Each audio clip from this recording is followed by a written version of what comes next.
Corona के समय, lockdown के समय आपने इतना संघर्ष किया। केंद्र सरकार से, भाजपा की सरकार से कोई राहत नहीं आई स्मॉल और मीडियम बिजनेस के लिए, किसी ने मदद नहीं किया। रोजगार की इतनी बड़ी समस्या है, रोजगार आते कहां से थे?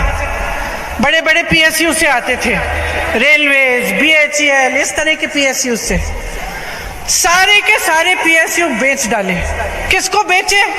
उन्हीं दो उद्योगपतियों के सामने को बेच दिए, जिनके सामने आप रोज रोज झुकते हैं। बेच दिया आपने, और जो नहीं बेचे हैं उनको बेचने की योजना कर रहे हैं। रोजगार कहां से आएंगे?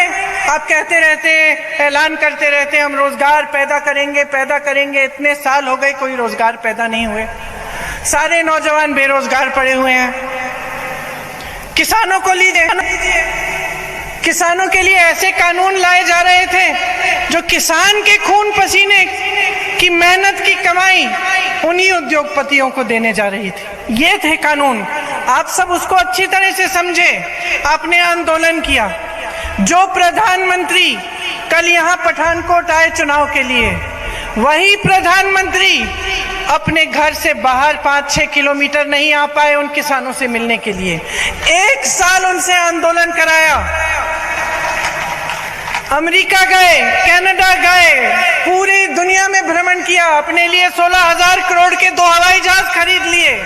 किसान, गन्ना किसान का जो बकाया है 14,000 करोड़ है पूरे देश का, वो नहीं दिया। 16,000 करोड़ के 2 हवाई जहाज खरीद लिए। पूरी दुनिया का भ्रमण कर लिए, लेकिन किसानों से नहीं मिल पाए। एक भी बार अपने घर से नहीं निकले, आए नहीं पूछा कि किसान भाई खड़े हैं, मैंने खड़ी हैं। 1 साल हो गया है, शहीद हो चुके हैं 700 किसान, लेकिन पूछने कोई नहीं आया कि आपके क्या हाल चाल हैं, क्यों आप इन कानूनों से इतने दुखी हैं, त्रस्त हैं। कुछ नहीं पूछा। उल्टा उनके मंत्री के बेटे ने 6 किसानों को जीप के नीचे कुचल दिया और कोई कार्रवाई नहीं हुई। जब हम लोगों ने आंदोलन किया तभी कार्रवाई हुई। जब हम उन परिवारों से मिलने जाना चाह रहे थे तो हमें रोकने के लिए हजारों पुलिस वाले तैनात थे, लेकिन जब वो मंत्री का बेटा उनको कुचल रहा था तो एक भी पुलिस वाले ने नहीं रोका। ये हालात, ये भाजपा की। आज कल पता चला कि उसी मंत्री के बेटे की जमानत भी हो गई है, वो रिहा भी होने जा रहा है।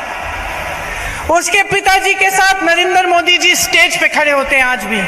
कोई शर्म नहीं है जी, कोई शर्म नहीं है, कोई पंजाबियत की कोई अंडरस्टैंडिंग नहीं है, कोई समझ नहीं है। तो आपके सामने जो बातें हो रही हैं वो सच नहीं है, खोखली बातें हैं, उनकी नीयत खोटी है, झूठ है ये बातें।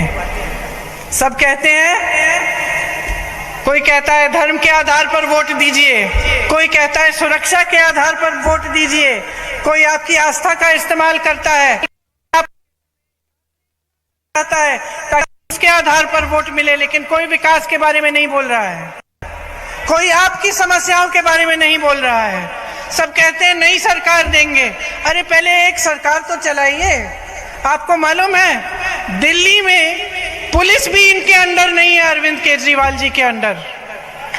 जब पुलिस ही आपके अंडर नहीं है तो आपने तो पूरी सरकार कभी जिंदगी में चलाई नहीं है।